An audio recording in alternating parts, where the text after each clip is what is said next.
السلام عليكم ورحمة الله وبركاته، وأهلا بيكم من جديد في مطبخكم، مطبخ دودي وماسة. وحشتونا جدا ويا رب تكونوا كويسين. هنعمل ايه النهاردة مع بعض؟ هنعمل الغريبة دايبة دوب. هقولك على أسرارها وحركاتها وتكاتها. تعالوا بس الأول أوريكم واحدة وتشوفوها دايبة ازاي. من أحلى المرات اللي عملت فيها الغريبة، أولادي انبهروا بيها. امشي معايا خطوة بخطوة كده، وانا هوريكي عملتها ازاي عشان تطلع بالشكل التحفة ده. وطعمها كان تحفة. الغريبة السهل الممتنع، سهلة جدا، بس اقل غلطة فيها هتبوظ معاكي الوصفة تماما. تعالي معايا كده نقول بسم الله ونصلي على النبي ووريكي انا عملتها ازاي. هتجيبي البولة الواسعة بتاعتك وهتنزلي فيها بكوبايتين اتنين من السمنة، والسمنة تكون بدرجة حرارة الغرفة، بدرجة حرارة المطبخ، لا سايحة ولا ساقعة. ودي الكوباية التانية.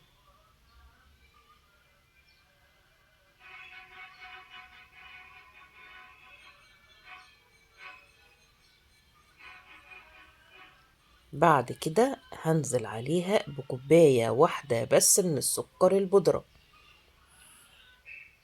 انا مش هزود، والكوباية ما تبقاش مليانة قوي كمان علشان الغريبة ما تبقاش مسكرة قوي. وبعدين هبتدي اقلب السمنة جوه السكر والسمنة مع بعض، عفوا الاول قبل ما اضربها بالمضرب. انا بشتغل بالمضرب اليدوي، ما بحبش المضرب الكهربي. لو انت عندك مضرب كهربي عايزه تشتغلي بيه اشتغلي انت حره. لميناها مع بعض وبعدين هجيب المضرب وهضربهم كويس جدا. كده السكر اختفى جوه السمنه بس لسه ما دبش. هتيجي بقى خطوه المضرب اليدوي، هضربها قدامكم زي ما انتم شايفين، واضرب حبه حلوين، افضل اضرب فيها شويه حلوين، ما استعجلش عليها عشان الوصفه تطلع ناجحه معايا. انا كل ما بضربها القوام بيفتح معايا، بيبقى لونه ابيض وبيبقى عامل زي الكريم شانتيه. شايفين منظرها عامل ازاي؟ سهلة جدا جدا جدا، بس اساس نجاحها في ضربها. شايفين شكلها بعد ما ضربتها؟ كده انا خلصتها، وصلت للقوام اللي انا عايزاه بالظبط، زي الكريم شانتيه بالظبط. هلم الاطراف كده من الجوانب. شايفين اصلا الشكل اللي معاكم عامل ازاي؟ كل ده انا شغاله بالمضرب اليدوي، مش ما بحبش المضرب الكهربي نهائي.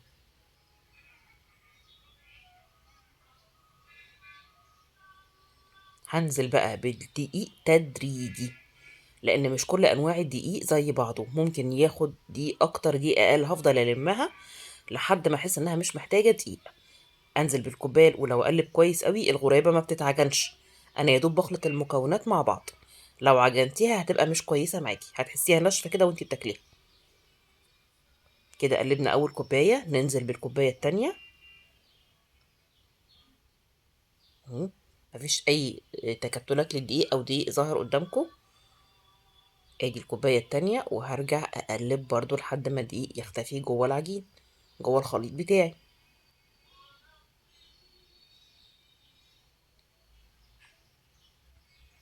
سهله جدا وهتتلم معايا، وزي ما انتم شايفين انا ما حطيتش ايدي نهائي.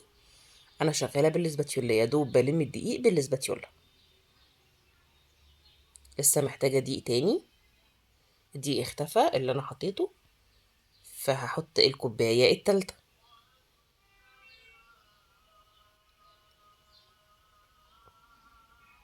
وارجع برضو اكمل تقليب، بحس ان كل دقيق بحطه هي بتتقل معايا، الخليط بتاعي بيتقل معايا وابتدي يتشكل معايا زي ما انا عاوزاه.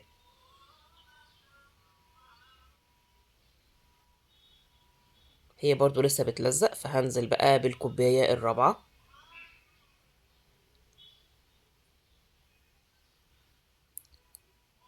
وهبتدي برضو اخلط الدقيق مع العجين بتاعي او مع الخليط بتاعي. ابتدت تتلم معايا وابتدت المعلقه تنضف. اكمل تقليب لحد ما الدقيق يختفي تماما. يبقى كده كوبايتين سمنه اخدوا معايا كوبايه سكر واربع اكواب دقيق. عايزه تعملي اقل من كده تحطي على الكوبايه كوبايه سمنه عليها نص كوبايه سكر وكوبايتين اتنين دقيق. وكده هي مظبوطه معايا، بتلزق شويه بس ايدي نظيفه. شايفين الشكل عامل ازاي؟ اهي قدامكم اهي.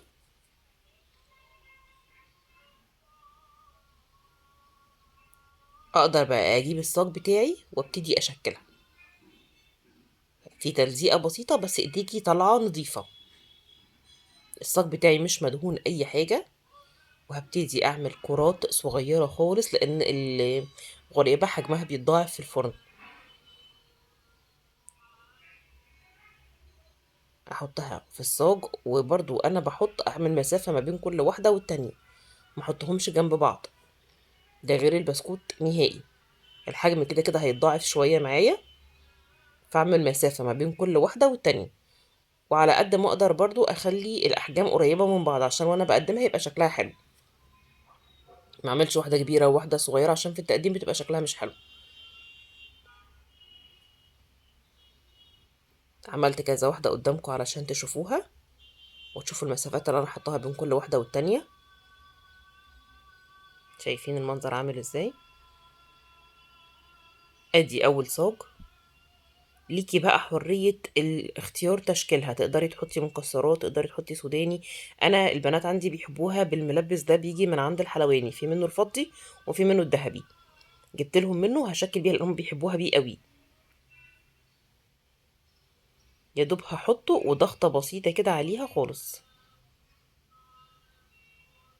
وفي الخطوة دي أكون مشغلة الفرن يسخن على درجة حرارة متوسطة، وهحط الصاج بتاعي. ولما أحط الصاج بتاعي هوطي شوية صغيرين، يعني درجة حرارة من واطية لمتوسطة، حاجة كده في المتوسط.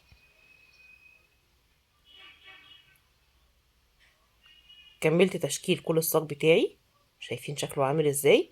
هدخله الفرن بقى واسيبه يستوي على نار هادية زي ما قلتلك، علشان ظهرها من تحت ما يحمرش قوي، واتابع سواها. اول ما تستوي اطلعها، هسيبها تبرد تماما وبعدين اطلعها. ما حركهاش من الصاج وهي بارده وهي سخنه عشان بتسيح. خرجت من الفرن وبقدمها بالشكل اللي انتوا شايفينه قدامكم ده. حجمها مناسب قوي، حلو قوي، وشكلها حلو قوي، وطعمها كمان تحفه، طعمها فعلا رهيب. وحاجه تشرف كده وانتي حطاها في طبق الكحك كده في العيد. حاجه مميزه وجميله جدا. قدمتها بالشكل اللي انتوا شايفينه ده، وانبهروا بيها فعلا. كل سنه وانتوا طيبين، وكل سنه وانتوا متهنيين، ويا رب دايما تبقوا في احسن صحه وفي احسن حال. كده تكون وصفتي النهاردة خلصت. يا رب تكون عجبتكم، ويا رب تكونوا استفدتوا بيها. شايفين شكلها فعلا تحفة، أنا مبسوطة بيها جدا. لو وصفتي عجبتكم ما تنسوش تدعموني بلايك وتشتركوا في القناة بتاعتي وتفعلوا زر الجرس عشان يوصل لكم كل جديد. واللي ما يعرفنيش، معاكم غادة سمير من قناة مطبخ دودي وماسا كيتشن. ومن هنا لحد ما نتقابل في فيديو جديد، أسيبكم في رعاية ربنا وأمنه. والسلام عليكم ورحمة الله وبركاته.